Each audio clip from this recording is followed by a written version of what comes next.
Buenas tardes con todos. Pedimos disculpas por estos minutos de retraso. Tuvimos un problema técnico que ya la universidad nos está entregando los enlaces para los participantes. Y ya se están conectando. Muchísimas gracias. Disculpen el inconveniente. Pero estamos dentro de los tiempos.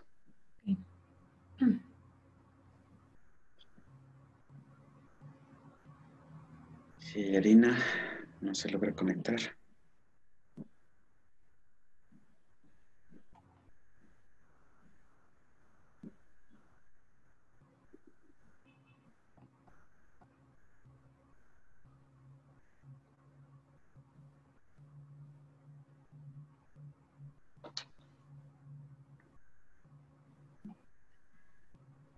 Rogelio, ¿me estáis escuchando bien? Robert, sí, sí, Sí, ¿qué tal? No me veis, creo, ¿no? Porque tengo el vídeo congelado. está congelado el video. Es correcto. A ver cómo me descongelo. Configuración del vídeo. Creo que voy a salir y volver a entrar. Será más práctico, ¿vale? Sí, Irina, ¿nos logras escuchar?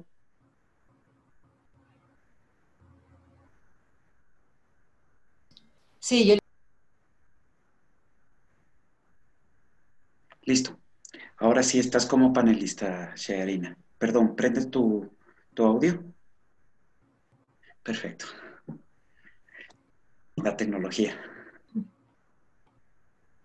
Bienvenidos todos de nuevo, bienvenidos a la siguiente etapa de las conferencias del día de hoy, eje temático, territorio y patrimonio. Eh, Vamos inicio a estas primeras ponencias, conferencias. Por favor, Shearina, haz los honores. No se te escuche el audio. No se te escuche el audio, por favor. Eso. ahora sí. Ahora sí. Bueno, muchísimas gracias. Buenas tardes. Buenas tardes, Rogelio, Gabriela. Para mí es un placer presentarles a nuestra siguiente ponente, la máster Gabriela Naranjo, quien ha obtenido su título de máster en Teoría y Práctica del Proyecto de Arquitectura por la Universidad Politécnica de Cataluña, Barcelona.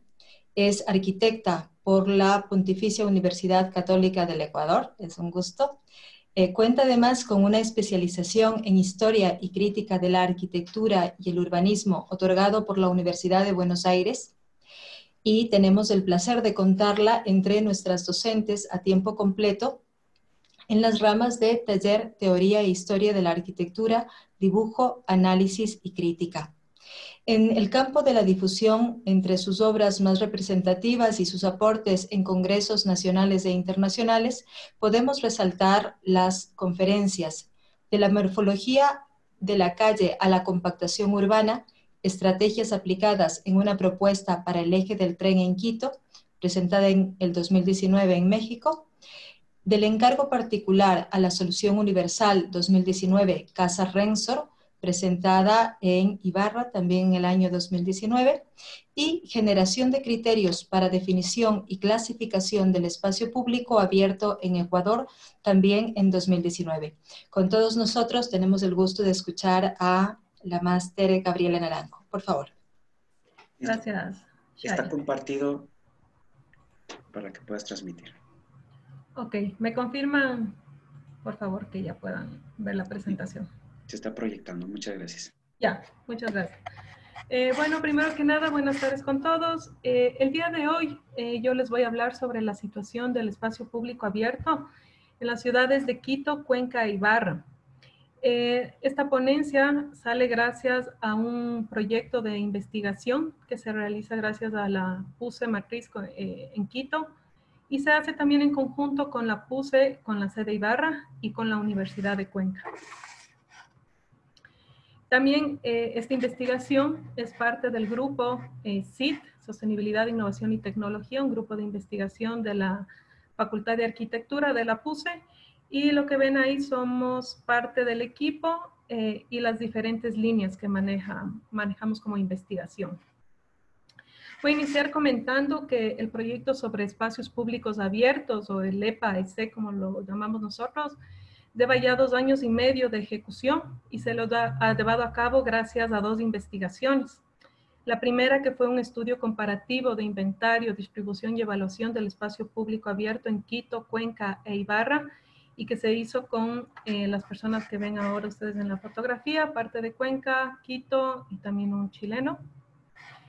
Y la segunda investigación, que está actualmente en curso, y esta trata sobre los retos y potencialidades del espacio público abierto en las mismas 3 ciudades y con un equipo un poquito más amplio que en la fase 1.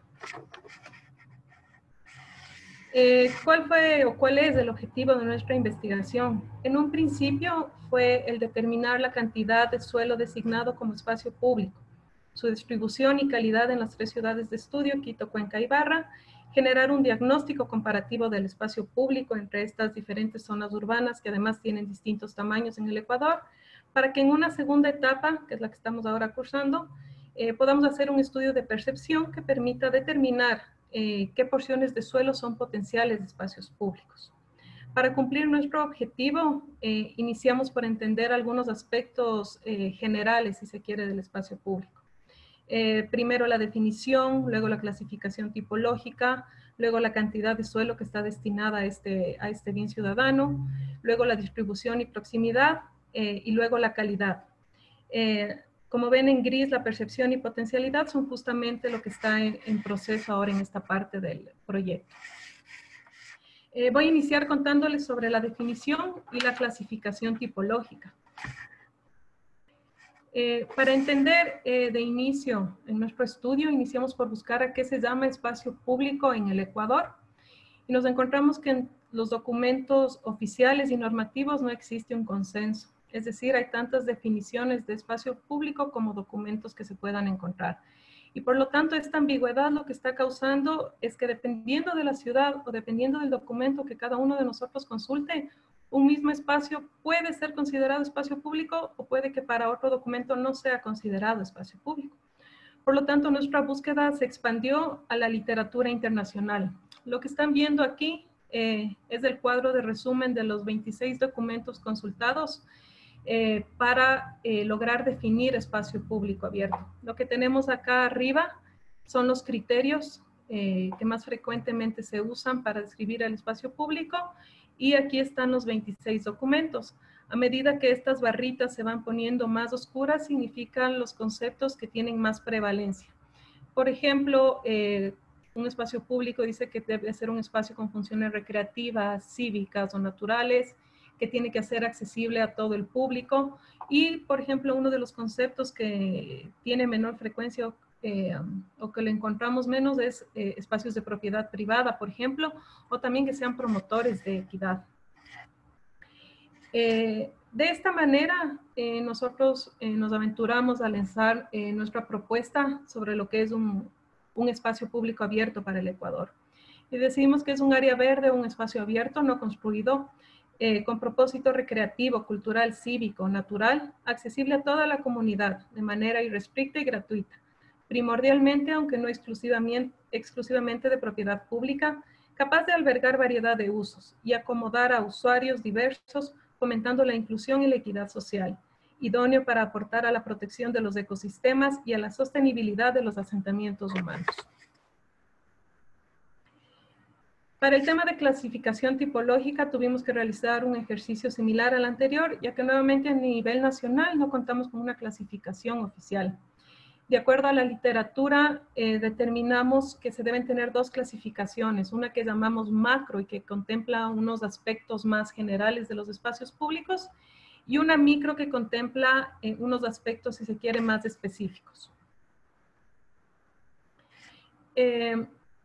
Para la clasificación macro, nosotros proponemos que se haga por tamaño.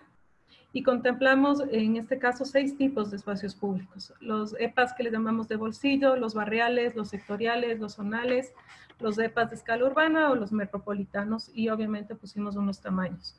Esto todo, aunque se consultó en literatura internacional, todo está ajustado a nuestra realidad, ¿no?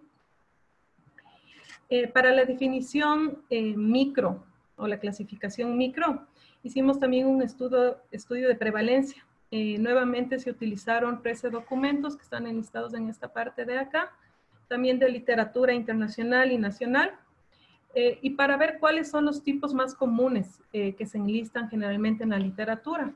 De nuevo, a medida que el gris se hace más oscuro, son los más utilizados y vemos que el parque y la plaza son los tipos más comunes de espacio público, mientras, por ejemplo, que áreas residenciales o atrios comerciales son los menos frecuentes. Por lo tanto, para la clasificación micro, nosotros utilizamos el criterio de la función y proponemos que se clasifiquen en 9 tipos: el parque, la plaza, el parque cívico, el parque infantil, el campo deportivo, el margen de agua, el parque lineal, el bulevar y el mercado abierto. En este punto sí me gustaría aclarar que como el estudio se está realizando en 3 ciudades de la Sierra Ecuatoriana, cada vez que se quiera hacer el estudio, por ejemplo, en regiones como la costa, el oriente o la zona insular, se debería hacer una adaptación, ¿no? Porque van a ir saliendo nuevas tipologías de acuerdo a estas regiones. Una vez que entendimos estos conceptos, ya que la situación del espacio público es que ni siquiera está definido y clasificado en el Ecuador, una vez que logramos hacer esto, dimos el siguiente paso, que es el paso de la evaluación de los espacios públicos. Para esto lo que hicimos fue levantar información a través de una herramienta. La herramienta es del Cobo Toolbox, es una aplicación móvil. Y lo que hicimos fue adaptar un formulario que ya propuso ONU Habitat y que ha aplicado de hecho en algunas ciudades del mundo para hacer unos estudios similares. Hicimos la adaptación a lo local, a nuestra realidad ecuatoriana, y realizamos la capacitación sobre cómo manejar esta herramienta al equipo que levantó los datos. El primer resultado que sale de esta evaluación y de esta investigación es la cantidad de suelo destinado a espacio público. En la ciudad de Quito, nosotros logramos levantar la información de 690 espacios públicos abiertos, que equivalen más o menos al 50% del total de la ciudad. Quito, por ser la ciudad más grande, tuvimos que hacer un recorte, si se quiere, del total. También quisiera contarles en este punto que una vez que nosotros recibimos los planos oficiales y los que utilizan los municipios y ministerios, nos dimos cuenta que estaban inventariados más de 2.000 espacios públicos. Y lo que pasó fue que una vez que nosotros teníamos nuestra definición, sabíamos qué espacios podíamos eliminar de estos mapas. Y nos quedamos finalmente con algo un poquito cerca de los 1.400 espacios públicos. ¿A qué se debe esto? A que eliminamos los parterres, aceras arboladas, redondeles e incluso lotes baldíos que originalmente habían estado inventariados como espacios públicos en Quito. Luego también calculamos el índice de verde urbano en la ciudad y con los resultados ya depurados tenemos que Quito tiene 23.86 metros cuadrados de área verde por habitante. En la ciudad de Cuenca sí logramos levantar el 100% de los espacios públicos, que en este caso fueron 348, y calculamos que los cuencanos cuentan con 7.52 metros cuadrados de área verde por habitante. En la ciudad de Ibarra también se levantó el 100% de los espacios públicos, que son 163, y el cálculo del área verde es de 10.52 metros cuadrados por habitante. Es decir, en nuestro estudio estamos finalmente con 1.201 espacios públicos abiertos. Ahora les quiero hablar sobre las tipologías, algo de las tipologías de nuestras ciudades. Después de haber hecho todo el levantamiento de datos, lo que estamos viendo aquí es cuál es la tipología que más hay y la que más superficie ocupa en el territorio. En la ciudad de Quito es el parque. Lo que podemos ver es que casi no hay espacios públicos destinados al uso o a la función del mercado abierto o a los márgenes de agua. Y también podemos decir que de estos parques, el que más superficie de nuevo aporta son los parques de carácter metropolitano. En la ciudad de Cuenca, nuevamente la tipología que más área aporta es el parque. Sin embargo, es súper importante ver que en Cuenca sí se ocupan los márgenes de agua como espacios públicos y entonces es la segunda tipología más utilizada. Al contrario de Quito, que teníamos los parques metropolitanos, los parques de tipo urbano por el tamaño son los que más superficie aportan. Y en la ciudad de Ibarra, nuevamente, el espacio público más frecuente, el de más superficie, es el parque. Y tampoco hay mucha rehabilitación en el tema del margen de agua. Y similar a Quito, son los parques metropolitanos los que más superficie aportan. ¿Qué nos quiere decir esto? Que bueno, la tipología más común, al menos en las 3 ciudades como espacio público, es el parque. Pero un poquito alarmante es que sea el parque de tipo metropolitano el que más superficie. ¿Por qué decimos alarmante? Porque al ser los parques, si alcanzan a ver acá, está el Parque Metropolitano Huanhuiltahua, por ejemplo, son los parques de mayor superficie. Es decir, son los parques que no son de uso cotidiano en la ciudad, no son los de uso del día a día o los que logras ocupar en su totalidad. Y entonces esto vale la pena tener en cuenta, sobre todo en una planificación futura, para ver qué es lo que va o qué se puede proponer en la ciudad a partir de este dato. Luego que ya conocimos cuánto área verde tenemos en cada una de las ciudades, nos interesó conocer el estado de distribución y proximidad, o si se quiere, accesibilidad al espacio público. Ya que el dato del índice de verde urbano lo único que nos dice si tenemos o no suficiente área verde por habitante, tomando en cuenta los 9 metros cuadrados que recomienda la Organización Mundial de la Salud. Sin embargo, esto no refleja si toda la población tiene acceso a estos metros cuadrados o si existe inequidad en el territorio o en la distribución. Por lo tanto, nosotros hicimos un estudio de proximidad a espacios públicos de acuerdo a la situación socioeconómica de cada ciudad. Para esta parte de la exposición, yo les voy a mostrar 3 planos por cada ciudad. El primero va a ser siempre el que nos muestra la situación de los espacios públicos. Les vemos pintados en verde en toda la ciudad. En este caso estamos viendo primero a Quito. El segundo plano es el que muestra el índice de calidad de vida. Este es un índice que divide a la población en cuartiles. Tenemos acá estos 4 colores que son los cuartiles, que son de acuerdo a las condiciones socioeconómicas de la población, y esto se obtiene con los datos del censo poblacional. En este caso, lo que nosotros vemos en color rojo es lo que llamamos el cuartil 1, ¿sí? Y es el que nos indica un índice de calidad de vida más bajo. El rosado es el cuartil 2, y es bajo, pero es un poco superior al anterior. Y el azul más encendido o el más oscuro es el que nos indica un índice de calidad de vida superior o el mejor índice de calidad de vida. ¿Sí? Y lo que tenemos ahora acá es el plano que nos muestra la proximidad a los espacios públicos. Lo que nos está diciendo este plano es que mientras aparece esta línea verde, ¿sí? Si tú habitas en esta manzana, por ejemplo, de acá, y si tu línea está verde, significa que tienes una buena accesibilidad o que estás dentro de más o menos 4 o 6 minutos caminando al espacio público más cercano. Pero a medida que las líneas se van pintando, por ejemplo, de color rojo, o las líneas se van haciendo más extensas, significa que tienes que caminar cada vez más para llegar al espacio público más cercano. Entonces, si ustedes se fijan acá, el índice de calidad de vida, acá está el Parque de la Carolina o el Parque Bicentenario, para que se ubiquen los que conocen Quito. En el hipercentro, en el centro norte, el índice de calidad de vida es alto. En la zona central del sur es entre medio alto y alto, pero hacia las periferias es bajo. Y si ustedes se fijan cómo se va pintando las líneas rojas, empezamos a ver que existe una coincidencia, ¿no? Hacia las periferias se pinta de color rojo, es decir, están más lejos de un espacio público, y hacia los centros empiezan a pintarse cada vez más verde. Como resumen, les presento este cuadro. En el color de las barras vemos de nuevo el índice de calidad de vida. Recuerden que este es el rojo es el índice más bajo y el azul es más alto.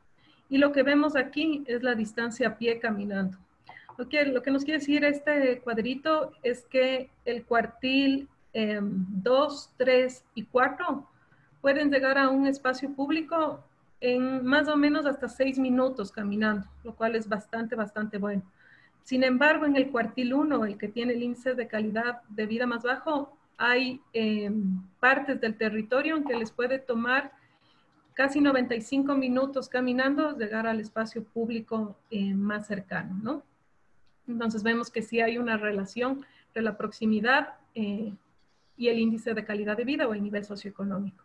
Esto es para la ciudad de Cuenca. De nuevo, lo que estamos viendo en este plano es la distribución de los espacios públicos. Acá estamos viendo el índice de calidad de vida. Vemos de nuevo que hacia el centro hay una concentración de los niveles o el nivel socioeconómico un poquito más alto. Y hacia las periferias nuevamente se empieza a pintar con el índice de calidad de vida más bajo. Si ustedes se fijan en la transición del uno al otro, vemos un caso muy similar a Quito. Hacia el centro de nuevo se pintan de color verde, entre verde y amarillo, indicándonos que hay una proximidad más o menos buena.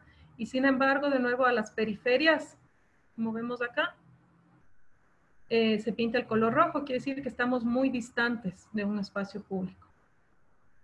A manera de resumen, en la ciudad de Cuenca, el cuartil 1, el de índice de calidad de vida más bajo, nos indica que puedes llegar a caminar hasta 73 minutos para llegar al espacio público más cercano.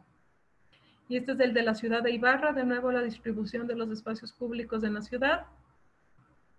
El índice de calidad de vida que muestra una situación muy similar a la de Cuenca y a la de Quito, concentrando en la parte central los ICBs más altos, medios altos, y de nuevo en las periferias los ICBs más bajos. Y pues con los resultados nuevamente similares a las otras dos ciudades, concentrando en el centro la proximidad y en las periferias pues estás más lejos, ¿no? ¿Qué nos indica acá como resumen? Bueno, en la ciudad de Ibarra, obviamente por el tamaño que tiene, mucho más pequeño que en Quito o que en Cuenca, tú puedes llegar desde un cuartil 4, puedes requerir hasta 23 minutos de desplazamiento para llegar al más cercano, al espacio público más cercano. Una vez que entendimos todo este tema de la distribución y cómo está la accesibilidad del espacio público, nos interesó ver cuál es la calidad. Ok.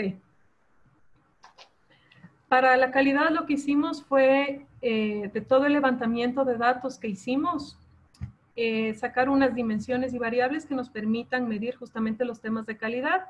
En este caso escogimos 7 dimensiones que son la inclusión, las actividades significativas, el confort, la seguridad, el agrado, la accesibilidad y las comodidades, y 42 variables que se distribuyen entre estas diferentes dimensiones. Acá está de nuevo el índice de calidad de vida. Acá lo único que les quiero contar que se ve un poquito diferente al anterior es que para este estudio sí tuvimos, obviamente, como estos resultados salen directamente de la evaluación. Recuerden que en Quito levantamos apenas el 50% de espacios públicos. Entonces no vemos pintado todo Quito, sino vemos pintadas las manzanas que se sirven directamente de los espacios públicos y por eso vemos algunas que están en blanco, ¿no? La calidad del espacio público, mientras más verde se hace la mancha, significa que tu manzana está servida de un espacio público de calidad, y cuando se hace rojo, pues que tienes un espacio público con menor calidad, y vemos una tendencia similar al de proximidad, ¿no? Y este gráfico de acá nos muestra el resumen. Cuando vemos este color más morado, quiere decir que tienes el ICB más bajo y la calidad más baja, ¿sí? Y entonces de nuevo empiezan a pintarse en las periferias. Y por ejemplo, acá en la zona del hipercentro o del centro norte, tenemos estos tonos más rosas, que significa que tienes un ICB alto con una calidad de espacio público media. Lo que estamos viendo es aquí el resultado por los 4 cuartiles. Recordemos que el cuartil 1 es el índice de calidad de vida o el nivel socioeconómico más bajo, y el 4 es más alto. Lo que vemos en Quito es que siempre hay la tendencia a que a manera que subimos de cuartil, también sube la valoración. Entonces, por ejemplo, en inclusión pasamos de un punto 17 a un punto 23. Y en todas las dimensiones, siempre el cuartil 4 es mejor valorado en aspectos de calidad. Para la ciudad de Cuenca no me detengo en el ICB, que ya lo vimos. La calidad de espacios públicos, de nuevo pintando en color turquesa los espacios de mejor calidad, las manzanas que están servidas de espacios de mejor calidad, y de nuevo en los tonos morados las zonas que empiezan a tener un poquito más de conflicto. En Cuenca es curioso porque hay un par de dimensiones donde el cuartil 1 está mejor valorado que el cuartil 4. Es decir, espacios públicos que están dentro de zonas con un nivel socioeconómico más bajo tienen a veces mejor calidad que las que están ubicadas, por ejemplo, en un nivel socioeconómico más alto. Este es el de Ibarra, el índice de calidad de vida que ya lo vimos, la calidad de los espacios públicos y de nuevo cómo se van pintando las periferias indicándonos que hay baja calidad y que hay un bajo índice de calidad de vida.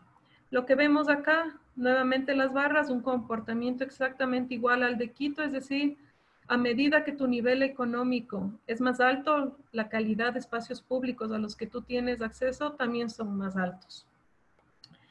Para concluir esto, lo que quería contarles es que el Ecuador tiene un marco regulatorio en cuanto a espacio público bastante débil. No tenemos, como les digo, ni siquiera una definición y unas tipologías. Por lo tanto, hacer los estudios o acordar marcos de regulación se hace cada vez más conflictivo. Entonces, sugerimos que se empiece a tomar en cuenta estas definiciones y estas tipologías. ¿Qué es lo que nos va a permitir que cada vez se hagan propuestas y estudios mejor informados, ¿no? En cuanto al acceso al espacio público, estamos viendo que está directamente relacionado al nivel socioeconómico. Eso quiere decir que estamos en las 3 ciudades promoviendo una situación de inequidad. ¿Qué es lo que se sugiere? Pues sugerimos que obviamente los municipios tomen en cuenta estos estudios para ver en términos de planificación cómo se puede mejorar esta situación. También estamos viendo que la calidad de los espacios públicos viene ligada a tu nivel socioeconómico. Por lo tanto, de nuevo, el espacio público que debería ser el cohesionador social o un espacio de equidad, pues no está funcionando como tal y está de hecho abriendo más brechas, ¿no?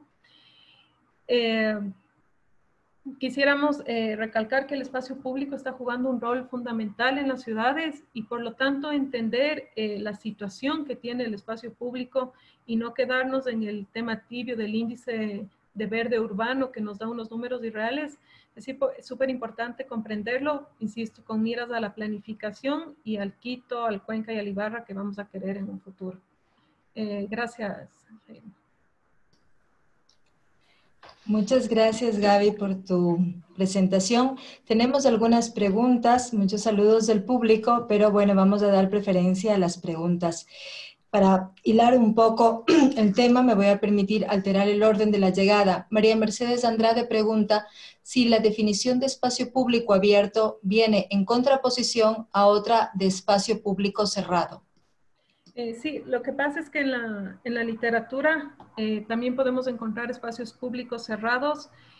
Por ejemplo, podrían ser estadios, incluso podrían ser las mismas bibliotecas. Entonces, nuestro estudio como se centra en el espacio público abierto, por eso es que le ponemos el espacio público no construido, para marcar la diferencia entre el que es cerrado y el que es abierto. Muchas gracias. Ricardo Morales saluda y además quisiera saber qué criterios definen el índice de verde urbano, el área total del espacio, el área libre. El área total de los espacios públicos. Gracias. Marcelo León consulta, ¿cómo hacer para que los espacios públicos contengan los principios de identidad, participación, apropiación y que no terminen en lugares inseguros, descontextualizados y con poco mantenimiento? Bueno, justamente como les contaba en esta segunda parte de la segunda investigación de espacios públicos, vamos a hacer el estudio de percepción que se va a hacer a través de, bueno, les cuento que se va a hacer a través de un levantamiento de encuestas en los espacios públicos, justamente para lo que dices, cuánto pesa la identidad, cuánto pesa la cultura, incluso cómo te sientes tú en un espacio público. Estos indicadores lo que nos van a decir es cómo empezar a diseñar espacios públicos de calidad y que provoquen que la gente se apropie. Por ejemplo, el tema de inseguridad, que me parece que estaba dentro de la pregunta para no ubicar espacios públicos en lugares inseguros. Más bien se trata de que el espacio público, bien tratado, bien planificado, lo que puede hacer es transformar esa zona que está actualmente, por ejemplo, con unos índices altos de robos o de inseguridad. Ese es el objetivo de una buena planificación de espacio público. Bueno, muchas gracias. Tenemos 2 preguntas más, te las digo juntas para cumplir con el tiempo.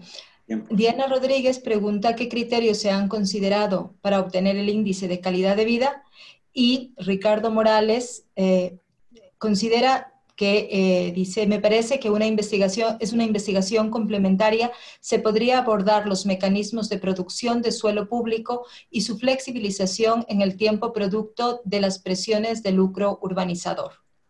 Ok. Bueno, para el índice de calidad de vida se tomaron, esto de hecho no es un índice que creamos nosotros, sino es un índice que propone Daniela Orellana, y no me acuerdo el nombre, pero es Osorio, la otra persona, que son dos investigadores del Delta Lab en Cuenca.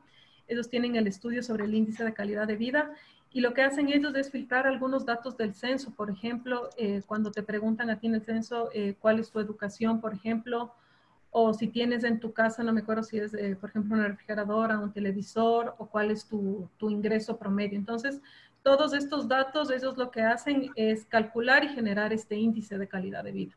Que si en algún momento se les ofrece, les puedo compartir, no le tengo a la mano acá el nombre del documento donde está explicado por las mismas personas, ¿no? Y los autores que hacen este estudio. Muchas gracias a todos. En honor al tiempo debemos proseguir con la agenda de hoy. Nos quedan muchas preguntas en el chat.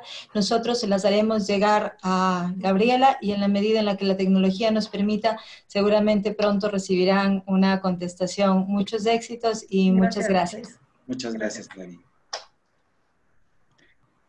Perfecto. Entonces, la siguiente ponencia, por favor, si estamos listos, Freddy, Paola, si pudieran prender sus micrófonos.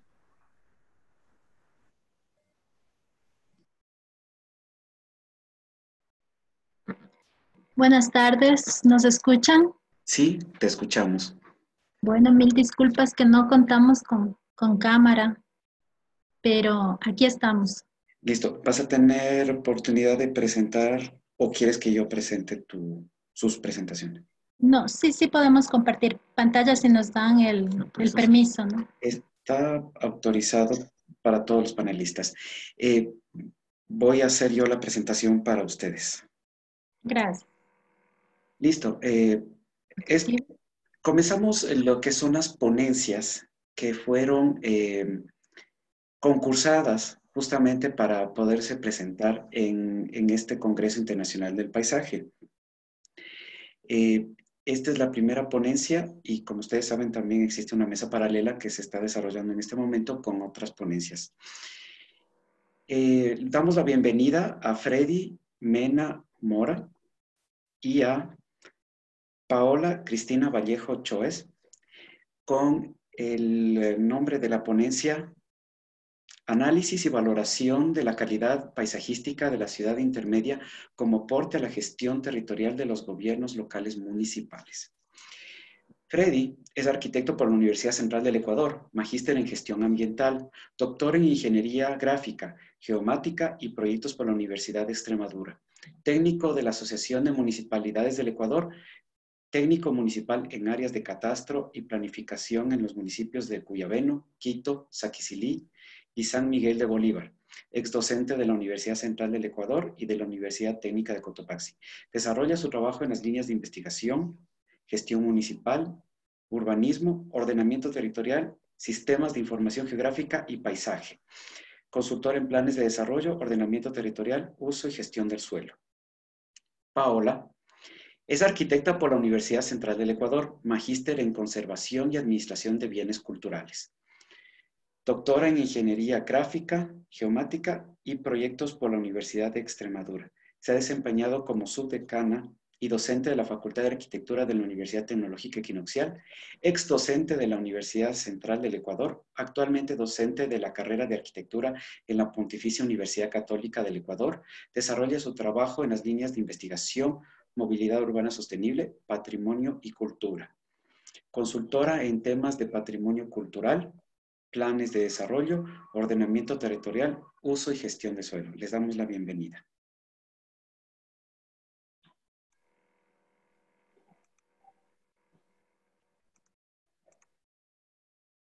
Bueno, muy buenas tardes. Gracias por la presentación. Sí, esperamos que este sea un aporte para todos y esperamos poder solventar y cubrir las expectativas de ustedes, ¿no? Muchas gracias. Buenas tardes, muchas gracias por la atención. Bien, el estudio que nosotros vamos a realizar se fundamenta en el análisis de 3 ciudades, Pujilí, Saquicilí y Antonio Ante, cada uno con sus particularidades y sus especificidades. En el tamaño, podemos ver que Pujilí es la de mayor tamaño, luego tenemos a Antonio Ante al final, pero lo que queremos hacer notar es que la mancha urbana, en el caso de Antonio Ante, es mucho mayor a la de las otras ciudades, aunque es la menor en extensión territorial. Entonces, esto nos arroja un escenario bastante particular en esta ciudad por la gran cantidad de asentamientos dispersos por la proximidad entre el área urbana y el área rural, lo que no ocurre en Saquicilí y en Pujilí. Entonces, en torno a esto se han definido como objetivos la inclusión del concepto de unidades de paisaje en la ordenación territorial, partiendo del hecho de que dichas unidades contribuyen a la correcta localización y disposición de los elementos y usos del territorio, así como de las estructuras o sistemas que lo conforman, además de ayudar a realizar los diagnósticos territoriales, pues contienen y muestran en su forma los aciertos y disfunciones en el uso del espacio geográfico. Al mismo tiempo permiten comprender y explicar sus formas, tarea imprescindible para ordenarlo con conocimiento de las causas que los han producido. La metodología se fundamenta en la definición de unidades de paisaje a través de su caracterización y su valoración. Para este efecto se entenderá como unidad de paisaje la parte del territorio caracterizada por una combinación específica de componentes paisajísticos de naturaleza ambiental, estética y cultural.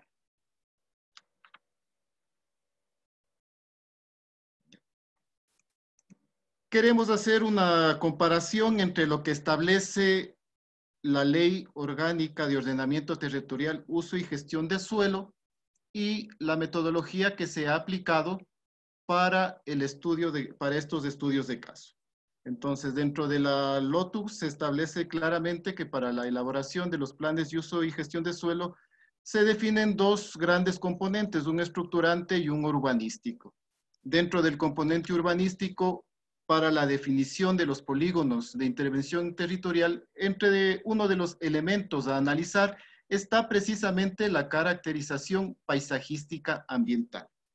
La ley establece dentro de su articulado que los estándares urbanísticos deberán definir la protección y aprovechamiento del paisaje entre sus varios componentes, así como suprimir o mitigar los impactos negativos que se tengan sobre el paisaje.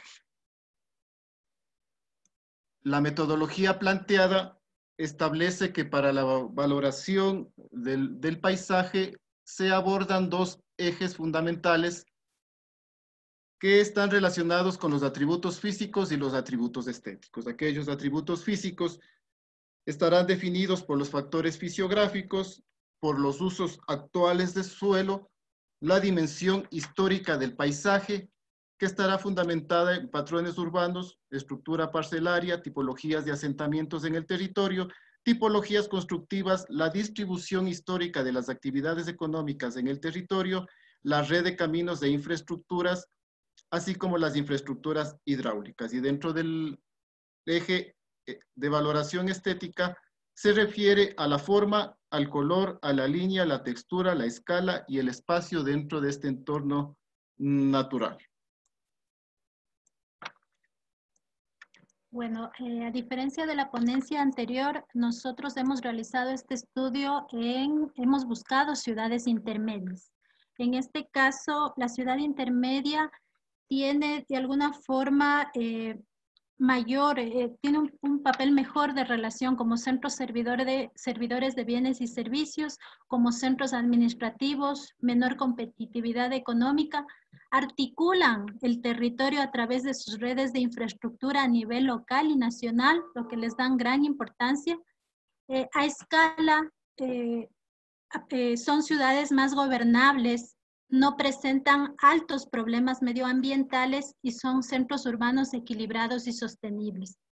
La ciudad intermedia articula el territorio. En ese sentido, hay que tener una nueva visión hacia esta ciudad, debido a que cumplen el rol de eliminar cargas sobre estas grandes ciudades, sobre estas grandes metrópolis. Se han tomado, los estudios que se han desarrollado se han hecho en Pujilí, en Saquicilí y en Antonio Ante. En Pujilí encontramos actividades agrícolas y de comercio que le dan su rol específico, a la vez relaciona la sierra con la costa. En Saquicilí hemos encontrado actividades agrícolas y de comercio, es un centro de intercambio productivo. Nosotros veíamos en la primera diapositiva la foto de Saquicilí reconocida por sus 7 plazas, donde se realiza una actividad de intercambio de productos muy fuerte. Antonio Ante, ¿sí? al norte, es una ciudad que posee actividades comerciales, relaciona la Sierra Norte y la provincia de Pichincha. Es conocida como la ciudad del emprendimiento, una ciudad con características de emprendimientos textiles y de industria textil de bajo impacto.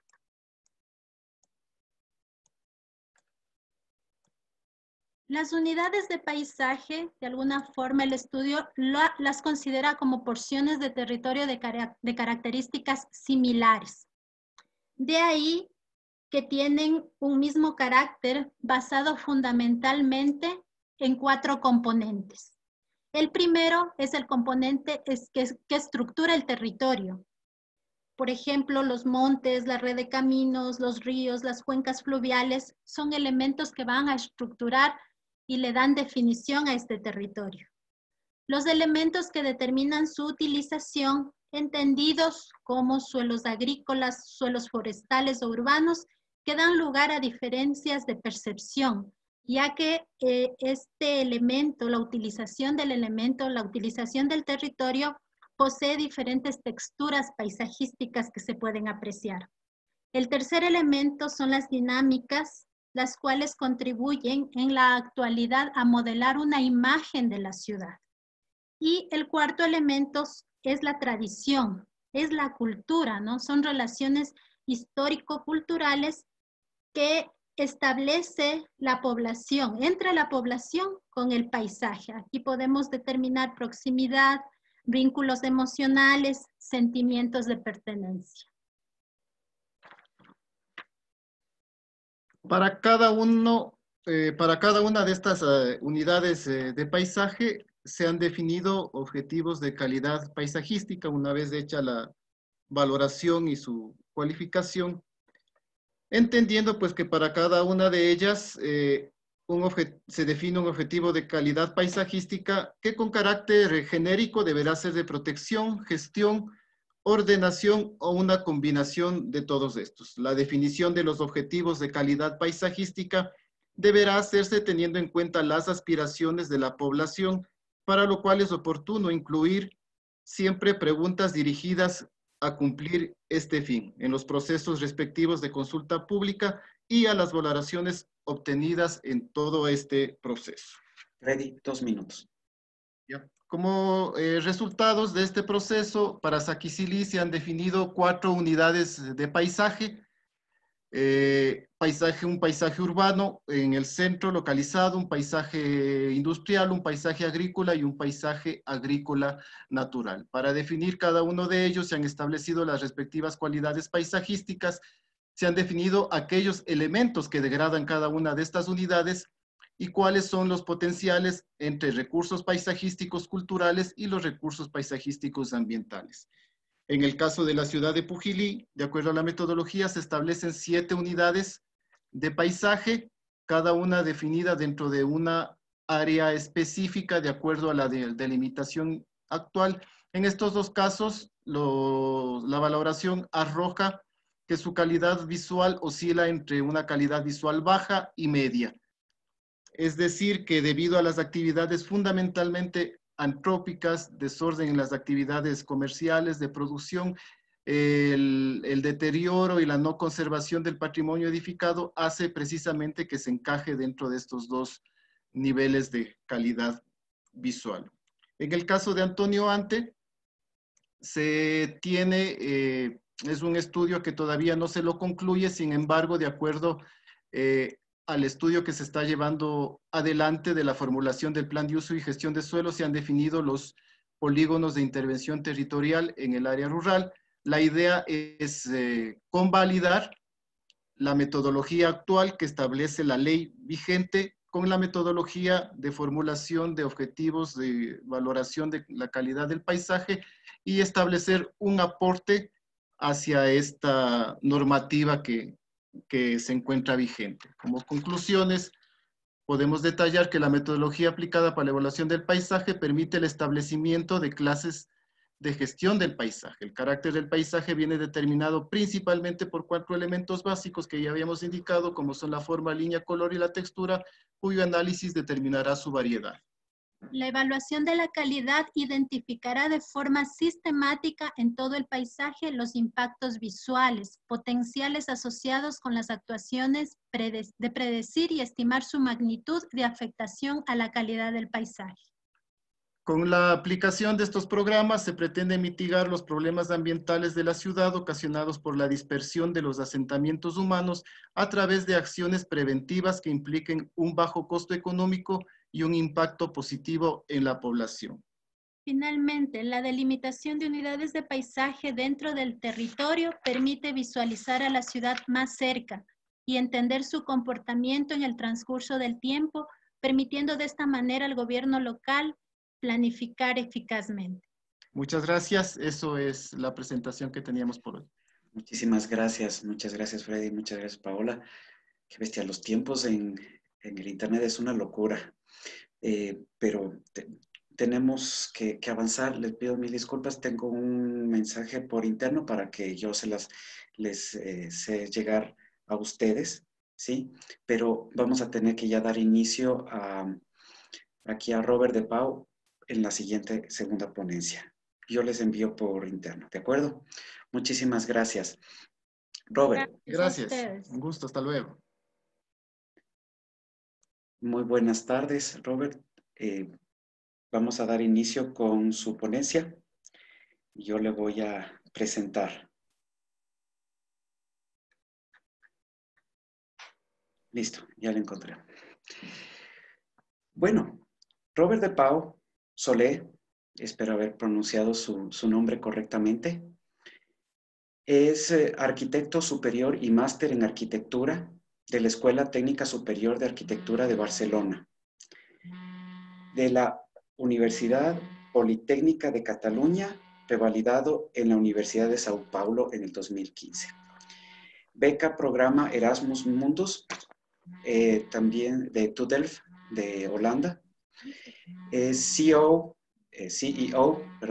del despacho internacional de Pau Architecture, con sedes en Barcelona y Sao Paulo. Especialista en el sector público, sus proyectos trabajan con la adaptación al cambio climático y construyen resiliencia a través de la transformación de territorios, diseño urbano, arquitectura del paisaje, equipamientos públicos y restauración del patrimonio histórico con experiencias construidas en Europa, América Latina y África. Profesor de arquitectura del paisaje y conferencista invitado en las universidades europeas y americanas. Premio FAD, Ciudad y Paisaje en Barcelona 2019, con el proyecto del Paseo Marítimo del Prat de Llobregat en Barcelona. Bueno, sus proyectos han sido seleccionados para la Bienal de Arquitectura de Venecia en 2016 y en 2018 para el Pabellón de España y el Pabellón de Brasil respectivamente.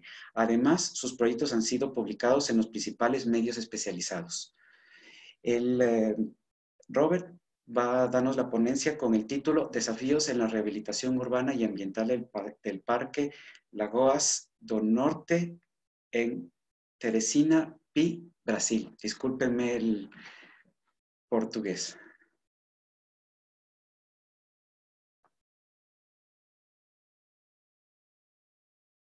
No se le escucha, Robert.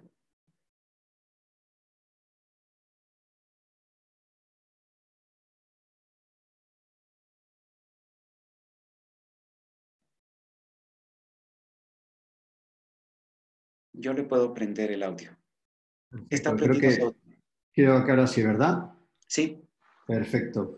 No, decía que muchísimas gracias por la invitación. Estoy encantado de estar aquí con ustedes, con todos vosotros, en una iniciativa tan necesaria como es un evento de estas características. Les voy a presentar un proyecto que hicimos en Brasil. Es un proyecto promocionado por el Ayuntamiento de Teresina, Piauí, en el nordeste brasileño, con financiamiento del Banco Mundial. ¿De acuerdo? Entonces, quiero empezar muy brevemente con unos conceptos que nosotros barajamos en nuestros proyectos y donde, especialmente en proyectos de este tamaño, como el que voy a presentar, que se trata de trabajar en un territorio que tiene aproximadamente 1.300 hectáreas, donde se juntan variables de muchas características y donde, por ejemplo, empezando por el primer punto, de valorizar la memoria histórica de los lugares, es un punto importante, digamos, los orígenes de los locales donde se originan los primeros asentamientos urbanos.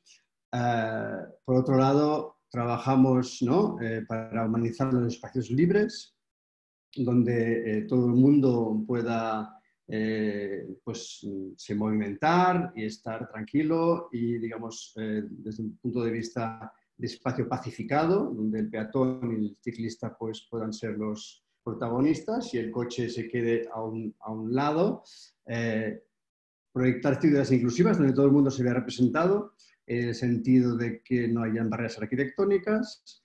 Construir residencia urbana, y va muy ligado con el siguiente punto, ¿no? De consolidar infraestructuras verdes, conectar corredores ecológicos, trabajar con sistemas de drenaje sostenible, consolidar corredores ecológicos, como decía, manejar las aguas de lluvia, ¿no? En territorios como este, vamos a ver, porque estamos en un lugar que es un encuentro de los ríos, áreas inundables, afrontar el problema de la movilidad muy al día, también con las conexiones, ¿no? En territorios que han ido creciendo, digamos, de una manera desordenada, alrededor de lagos, como es este caso, y por último, que todas las acciones pues, puedan beneficiar en la salud de la población, ¿no?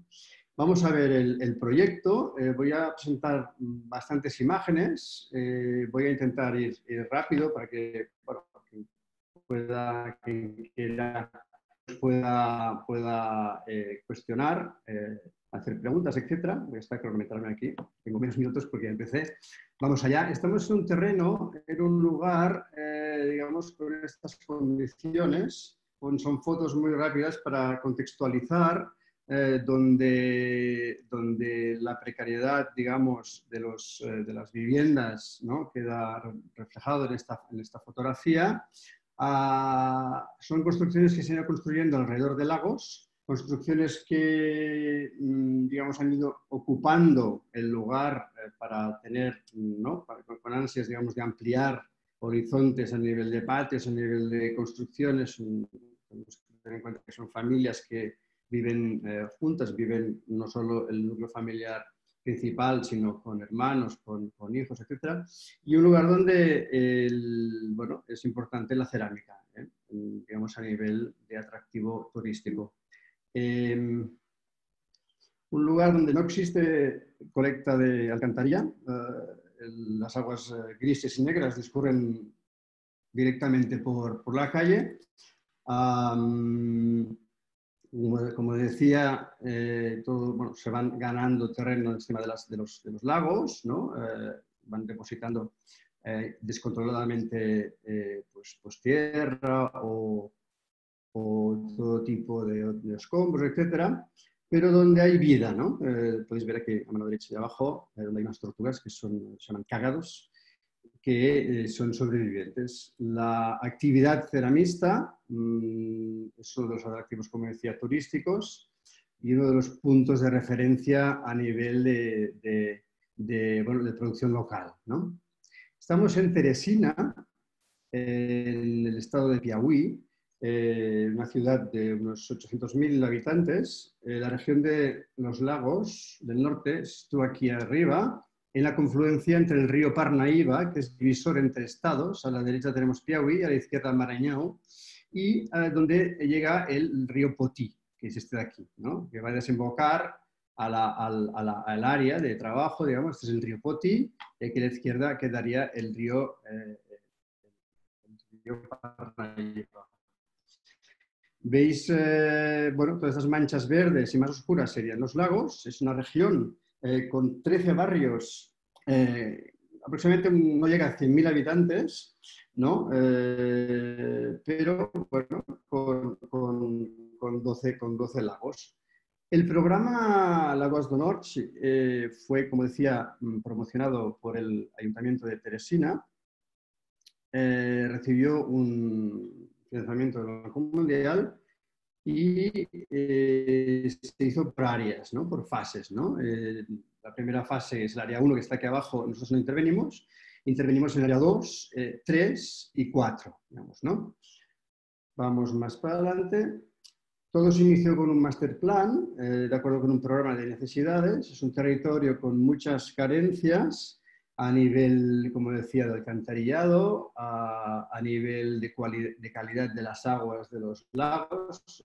Sin alcantarillado nos podemos imaginar dónde van todas las aguas grises y negras a esos lagos, que, bueno, que están completamente atrofiados, como habéis podido apreciar en la foto inicial, donde hay que calibrar a nivel de macrodrenaje lo que son la decantación del agua de los lagos uno tras el otro, es decir, hay un trabajo de macrodrenaje entre lagos. Es un área inundable en la cual se construyó un dique en los años 70, donde estoy marcando el cursor. Se construyó un dique, pero claro, al construir este dique, si este macrodrenaje a nivel interno no funciona, que va decantando desde este lago hasta el último y de aquí se bombea el río, si no funciona como era hasta ahora, pues produce unas inundaciones en un territorio que os podéis imaginar, ¿no?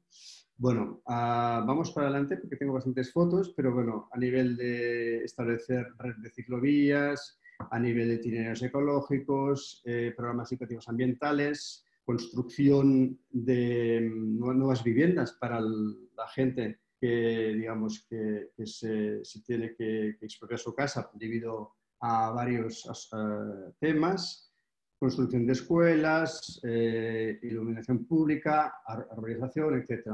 Un esquema para empezar por la conectividad del territorio. Veis cómo está completamente desconexo, donde todas las calles estas son cul-de-sac, no van a ningún lado. Pues uno de los primeros trabajos es coser todas estas calles, generar tejido urbano, reconectar, evitar lugares digamos, ¿no?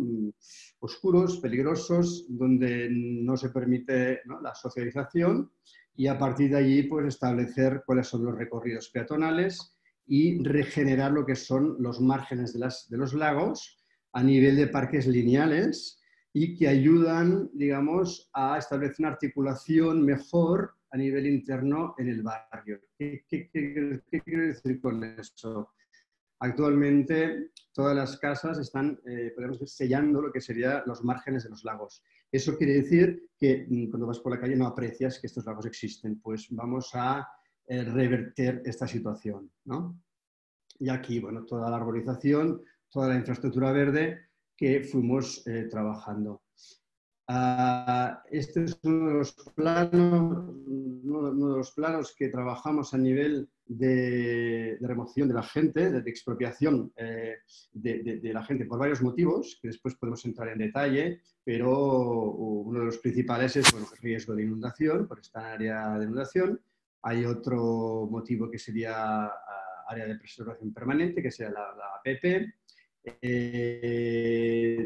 Hay otro motivo que sería por sistema viario, por, ¿no?, coser la ciudad, y luego, bueno, hay otro motivo que sería intervención urbanística a nivel de apertura de puertas, que se llegaron a llamar ventanas urbanísticas hacia los lagos desde la ciudad.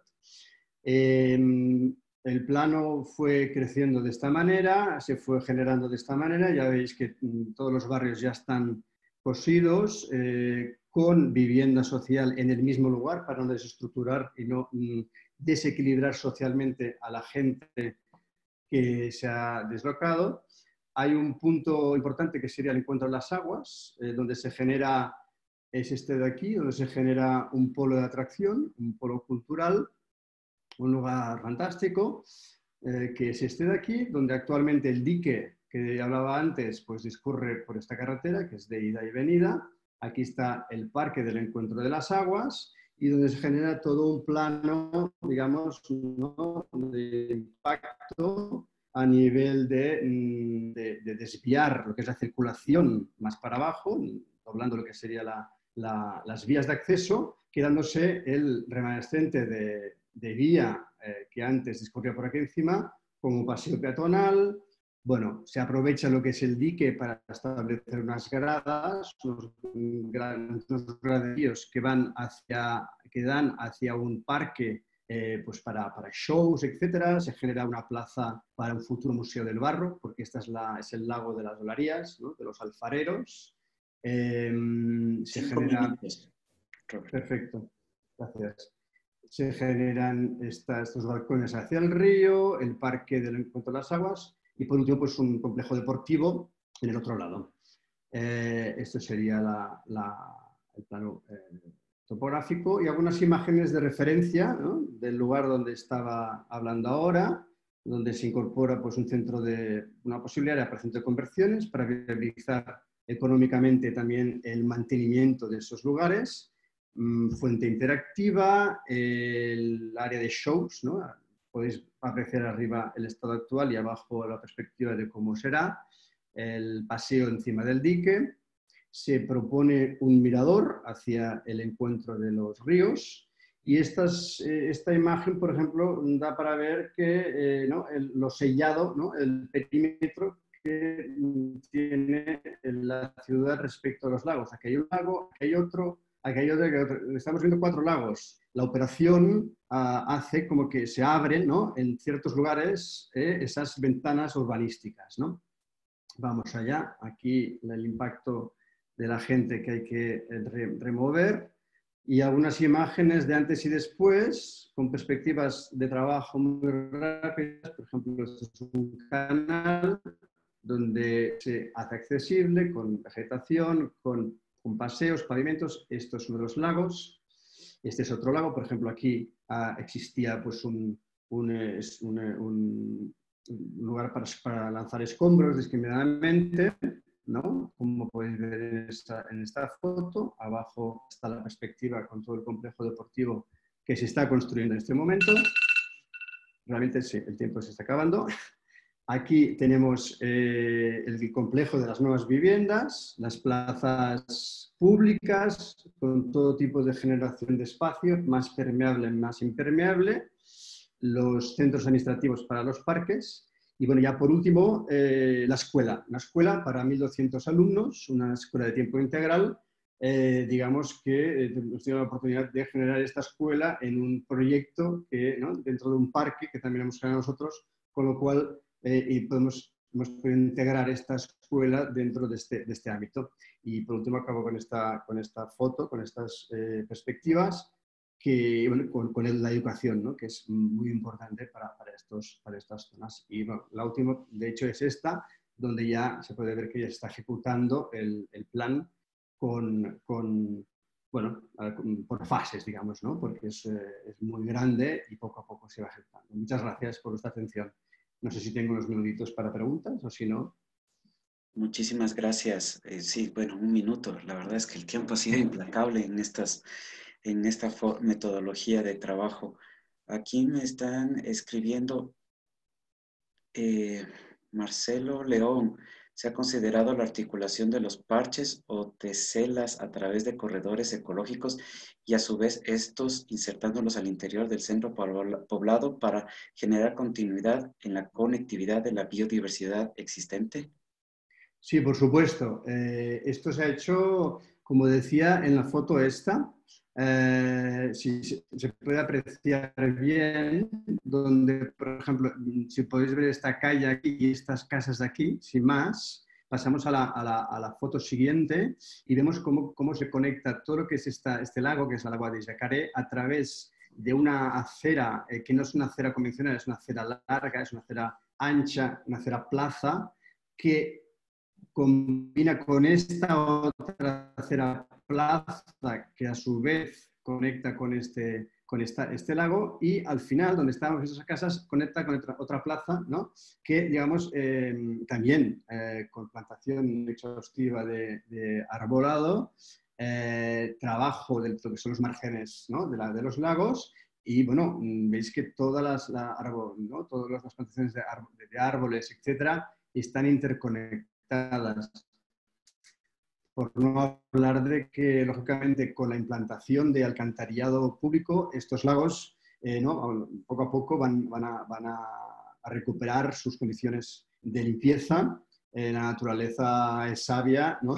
Sabemos que cuando, ¿no? se deja tranquila la naturaleza, y estos días lo estamos viendo, la naturaleza poco a poco va retomando sus equilibrios. Y que duda cabe que también con las plantaciones que hicimos en los bordes, o que además propusimos para los bordes, por los márgenes de los lagos, a nivel de cañizos, etcétera, pues también inducíamos bueno, al filtrado ¿no? y a la mejora de la calidad de esa agua y, por consecuencia, pues a la atracción de especies, ¿no? de fauna, y a ayudar a la flora a que pueda polinizarse mejor ¿no? y establecerse mejor sin barreras, ¿no? Correcto. Listo. Sí, me parece muy interesante su propuesta, me he quedado enamorado del proyecto, lo voy a ver a más a profundidad. Las otras preguntas se las haré llegar a su correo. Perfecto. Por motivos de tiempo, seguimos con la siguiente ponencia, por favor. Dejamos de compartir la pantalla. Muchísimas gracias, Robert. Gracias a vosotros. Listo. Como ustedes vieron seguramente en el cronograma de actividades hubo un cambio. La ponencia 1 se pasó a la 3 y la 3 a la 1 por unos problemas pues un requerimiento debido a que estaban los siguientes ponentes en otra ocupación, pero eso ya fue arreglado y agradecemos mucho a Freddy y Paola justamente por el cambio que se hizo.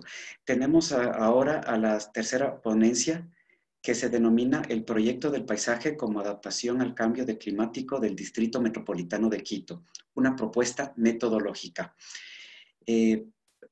Los ponentes son Ricardo da Cruz e Souza, espero haber pronunciado bien, y Ricardo Porreca.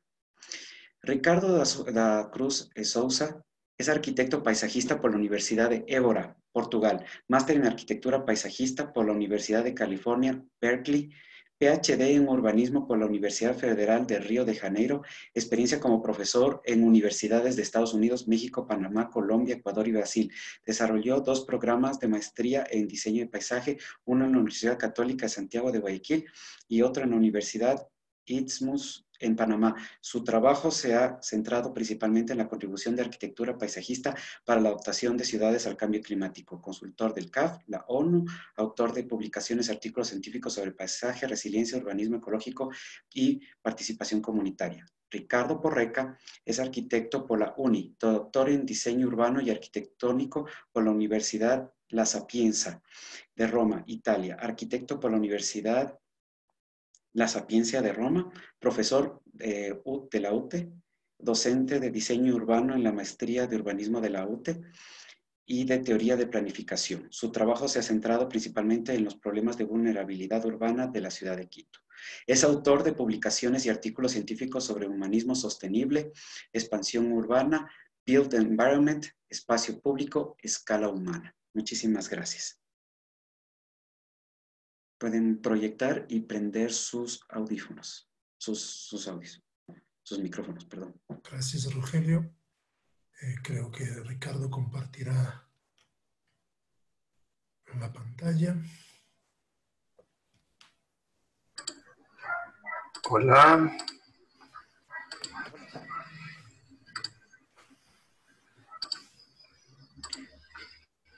No sé si me escuchan. Sí, le estamos escuchando muy bien y ya vemos su proyección. Muchas gracias. Bueno, perfecto. Muchas gracias a ustedes por la invitación. A ver, esta presentación es una pequeña parte de nuestra investigación sobre el proyecto del paisaje y del cambio climático que se inició justamente en la UTE hace un par de años. Y les voy a hablar aquí de esa pequeña parte que nos propusimos a presentar. Bueno, el abordaje al proyecto del paisaje contemporáneo evolucionó con los procesos de industrialización y modernización de la sociedad y el desarrollo técnico-científico en búsqueda de progreso como sinónimo de mejores formas de producción y de crecimiento económico. Ese desarrollo, entre otras cosas, posibilitó la visualización del territorio desde arriba. Vemos en la imagen la fotografía aérea sacada de una cámara atada a un cometa en el inicio del siglo XX. Muestra San Francisco después del terremoto. Este desarrollo tecnológico permitió identificar patrones en el paisaje y estudiar sus relaciones, abriendo camino a la descubierta y a la ciencia del paisaje. Al mismo tiempo, con el surgimiento de la teoría de los sistemas en mediados del siglo XX, el proyecto del paisaje adoptó una visión sistémica. La teoría dictaba que para el análisis de los problemas habría que desmontar y aislar las partes y los procesos para después entender sus relaciones. Este abordaje se quedó conocido también como la visión holística del paisaje.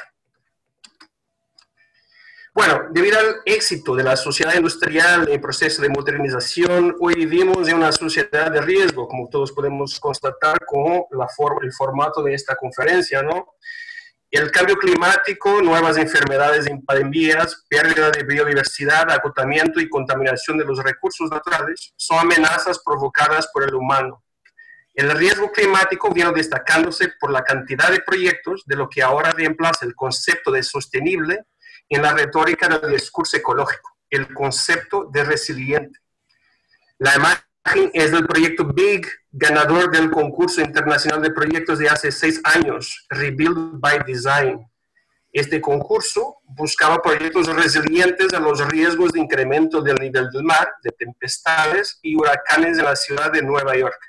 Si bien se acuerdan, este interés surgió después de la devastación provocada por el huracán Sandy en la costa atlántica de los Estados Unidos. Pero, a nuestro ver, resiliencia en estos proyectos urbanos tiene las mismas suposiciones que sostenibilidad. Y aquí cito a Swijndal y Kaika cuando afirman que estos conceptos suponen, primero, la necesidad de un cambio tecnológico e institucional para garantizar la continuidad de la configuración social y político-económica existente. Es decir, el capitalismo neoliberal globalizado puede continuar por algún tiempo más. Segundo, el desarrollo de nuevas ecotecnologías es el camino para la construcción de ciudades sostenibles. Y tercero, la modernización ecológica basada en un abordaje ecotécnico, científico y en la lógica del mercado se convierte en una base ideológica para el populismo climático. La imagen del mismo proyecto para Nueva York muestra el detalle de la modernización ecológica. Como podemos ver, la propuesta infraestructural cubierta de una manta de lo que se puede llamar un espacio sostenible o resiliente. Así como dice CISEC, se proponen cambios a fin de garantizar que el mundo tal como lo conocemos permanezca fundamentalmente igual. Pero los riesgos climáticos para las ciudades andinas no son obviamente el incremento del nivel del mar o los huracanes, pero el deshielo de los glaciares y la escasez hídrica que se hace sentir en muchas partes. Sí, de hecho, la pregunta que nos hicimos era cómo se está comportando, cómo se está portando Quito con respecto a estas situaciones. Y pues hemos analizado algunas parroquias, algunas rurales y algunas urbanas, para entender más o menos cuál era la tendencia al utilizo de estos recursos. Básicamente, hemos visto que las parroquias rurales y periurbanas son las que obviamente tienen mayores recursos naturales, que interesan más este tipo de discursos, este tipo de temas. Y hemos visto que las parroquias rurales alejadas de la mancha urbana del distrito tienden a mantener las densidades tipo densidad poblacional o de urbanización y de recursos naturales que son coherentes con su denominación de rural. Mientras que en las parroquias periurbanas se presentan rasgos de un territorio que ya es en transición hacia lo urbano. Entonces eso deja algunas dudas sobre cómo estamos utilizando estos recursos, ¿sí? Así que las áreas periurbanas demuestran así una tendencia a la urbanización difusa, y esto hace que se consume el suelo por dispersión y generando una fragmentación del paisaje. Esta forma de urbanizar de una manera no densa y no eficiente cambia el paisaje, sea que sea un paisaje agrícola o de protección, y de forma no planificada, y agota o contamina los recursos naturales, como por ejemplo el agua o el suelo mismo.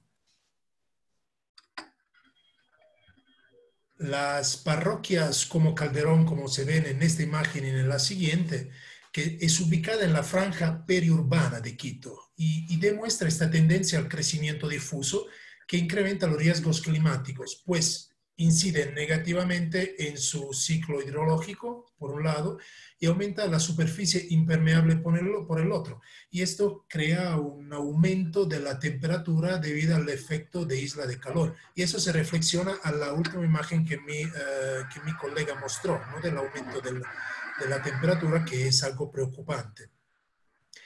Así que el aumento del suelo impermeable en las áreas periurbanas, al igual que el cambio de uso de suelo, por ejemplo, de agrícola a residencial agrícola, como se ve en esta imagen, aumenta los riesgos climáticos en tema de producción de alimentos, de gestión del suelo, del agua y también manejo de residuos.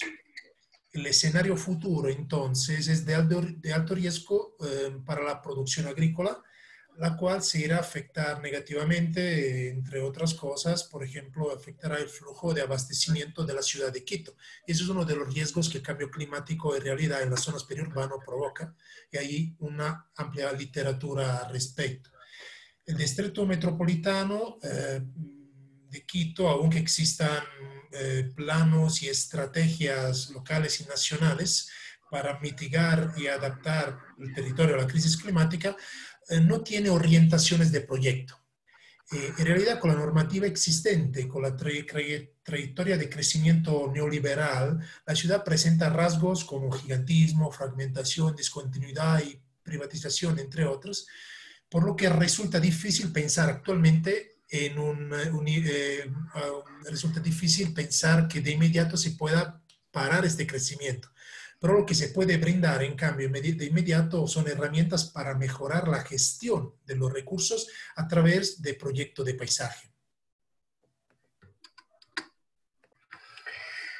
Bueno, nuestra propuesta metodológica de proyecto del paisaje parte de la propuesta de Nassau y Obdam de proceso patrón diseño. Diseño, a que nosotros llamamos proyecto, es la intención de cambiar, transformar el paisaje. Tenemos entonces estas tres fases, ¿no? Que son fases que vamos a explicar de seguida, pero no son fases como fase 1, 2 y 3, pero son fases complementarias de que se van retroalimentando continuamente. Bueno, de la primera fase o de la fase inicial, podemos llamarle así, al revés de un análisis sistémico deductivista practicado, como vimos, desde el siglo XX, el proyecto del paisaje deberá suponer la incerteza y reconocer los flujos metabólicos socioecológicos de un lugar, así como identificar las relaciones de poder y decisión que dictan y aplican o no las políticas territoriales y de gestión del territorio. En la segunda etapa, en esta fase, otro bit es importante desmistificar, lo de la participación. Cook y Kothari denominan tiranía de la participación al cinismo de los procesos participativos que resultan ser manipuladores o que de hecho perjudican a los que se supone que tienen de empoderar. La participación deberá ser una herramienta utilizada con criterio y cuando realmente útil y necesaria para el éxito del proyecto, y no como un ritual protocolar. Aquí también hay que buscar formas alternativas de visualizar los riesgos y las incertezas futuras a través de percepciones compartidas, evitando lo que es costumbre, el hiperrealismo catastrófico o apocalíptico. Así, el proyecto del paisaje no tiene un resultado final. Es un proceso continuo que genera escenarios posibles que deberán ser discutidos abiertamente para adaptarse de forma equitativa a las exigencias y necesidades del sistema socioecológico. Para concluir, en Ecuador y en el Distrito Metropolitano de Quito existe un número importante de leyes que permiten el desarrollo y gestión del territorio. Sin embargo, queda una cierta incertidumbre conceptual sobre la gestión del territorio rural y periurbano. Hasta la fecha, a pesar de la normativa existente, se nota por un lado una brecha entre la complejidad de los conceptos, por ejemplo, del Código Orgánico del Ambiente y los estándares de proyecto aplicados en la ciudad, por el otro, el control flojo de los diseños, es decir, no garantizamos una buena intervención. La propuesta metodológica para el proyecto del paisaje de adaptación al cambio climático para el Distrito Metropolitano de Quito, en nuestro entendimiento, tiene de partir de la visualización de los riesgos climáticos mencionados antes en una escala perceptible o visible, de priorizar la generación del ciclo hidrológico y proponer nuevos sistemas socioecológicos de cohabitación entre lo humano y no humano. Concluyendo, al establecer una metodología de proyecto del paisaje se contribuye a ordenar los conceptos legales con las normas de diseño y finalmente establecer metas claras para la adaptación al cambio climático. 5 minutos. Muchas gracias. Bueno. Pues nos fue súper rápido, ¿no? Tenemos más tiempo para las preguntas. Sí, tratamos de reducir para tener un colchoncito. Así que gracias por la atención de todas formas. Sí, muchas gracias. Bueno, la verdad es que no nos han hecho preguntas. Creo que se han quedado con algunas cosas por tratar. Justamente estas temáticas son altamente pertinentes y nos están haciendo reflexionar mucho sobre cómo estamos haciendo nuestras investigaciones del territorio, nuestras investigaciones sobre el paisaje. Y siempre queda la pregunta, ¿cómo las podemos aplicar correctamente en nuestros territorios? Ciertamente, Quito es un laboratorio bastante complejo, del cual podemos sacar muchas preguntas y esperemos algún rato también buscar esas respuestas que tanto las necesita esta ciudad.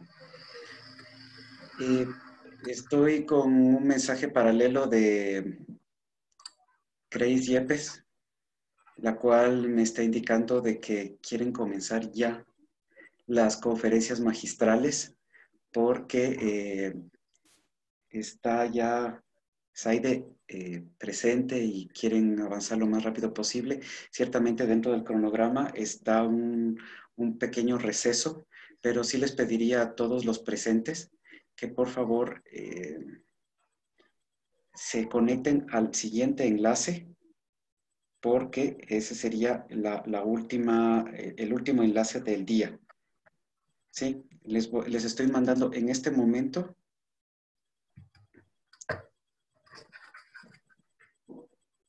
No sé si los lograron ver.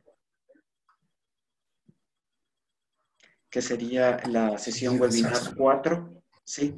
En la cual tendremos 2 conferencias de Brasil y de México, y finalmente tendremos la mesa redonda, en la cual les invitamos a todos ustedes como panelistas, expositores, justamente a generar un momento de debate y crítica y ciertamente propuesta que pueda aportar específicamente a la Carta del Paisaje. Entonces, por favor, les invitamos a todos que se conecten a este siguiente enlace.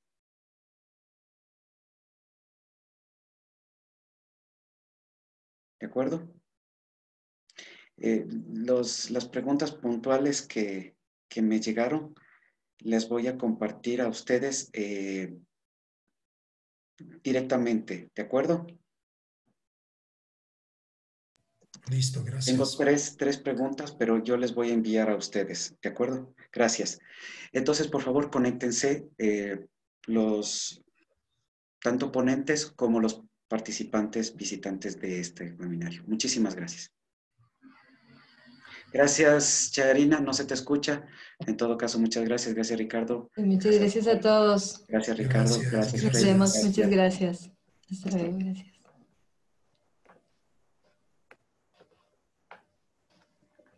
Gracias.